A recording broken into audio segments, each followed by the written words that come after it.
Exercise 4.4 Question 3. Which of the following matrices are singular or non-singular?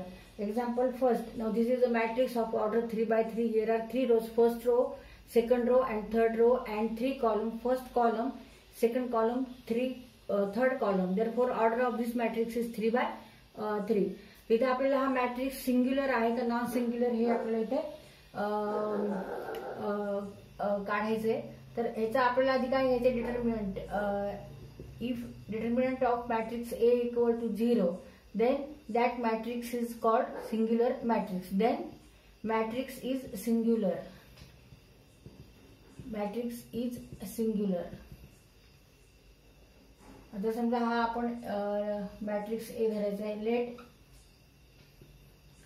Let matrix A equal to, now write all these element A, B, C, P, Q, R, then 2A minus P, 2B minus Q and 2C minus R. तर हा matrix आहे. ह्याचा आपल्याला आता काय घ्यायचं आहे determinant घ्यायचं आहे. डिटर्मिनंटची व्हॅल्यू म्हणजेच डिटर्मिनंट ऑफ A. इथे आपल्याला व्हर्टिकल बार मध्ये मॅट्रिक्स लिहायचा आहे हा पूर्ण. कारण आपण आता व्हॅल्यू घेतोय, डिटर्मिनंट घेतोय, डिटर्मिनंटची व्हॅल्यू घेतोय. 2A minus P, 2B minus Q and 2C minus R. तरी ते एक्सपान्शन फॉर्म्युला वापरायचा आपल्याला याची व्हॅल्यू काढण्यासाठी. तर आता सोपं जावं म्हणून आपण काय करणार आहोत, दोन डिटर्मिनंट तयार करायचे ह्याच्यापासून. इथे 2A minus P, इथे 2B minus Q, 2C minus R. तर पहिल्यांदा आपण 2A, 2B, 2C घ्यायचे डिटर्मिनंट मध्ये आणि दुसऱ्या डिटर्मिनंट मध्ये निगेटिव्ह P, निगेटिव्ह Q आणि निगेटिव्ह R असे घ्यायचे आणि दोन्हींची ऍडिशन करायची. A, B, C, P, Q, R, 2A, 2B and 2C plus दुसरा डिटर्मिनंट तयार करायचा आता A, B, C, A, B, C, P, Q, R, negative P, negative Q, negative R and negative R.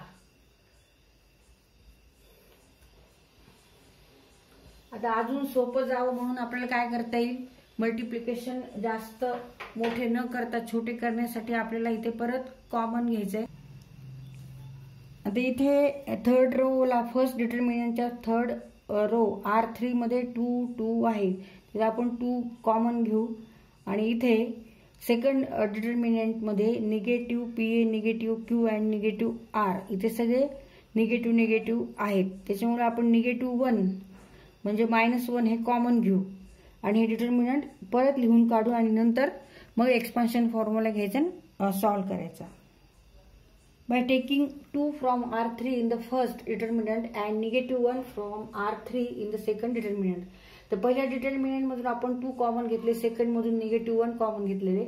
आता इथे आपल्याला expansion formula वापरायची गरज नाही कारण इथे दोन रोज हे सारखे आहेत. A, B, C आणि A, B, C row R1 and R3 same. तसंच ह्या डिटर्मिनंट मध्ये सुद्धा P, Q, R सेम आहे.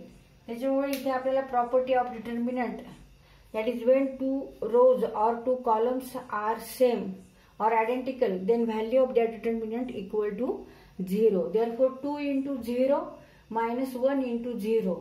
2 into 0, 0. 0 minus 0, 0. Therefore, value of this determinant is 0. Means matrix is a singular matrix. By using property determinant A equal to, here 2 rows are identical or same. Therefore, value of this determinant is a 0. 2 into 0 minus here also second row and third row are same, identical. Elements are identical, same. Therefore, value of this determinant equal to 0. 1 into 0, 0. 2 into 0, 0. 0 minus 0. Value of determinant A equal to 0.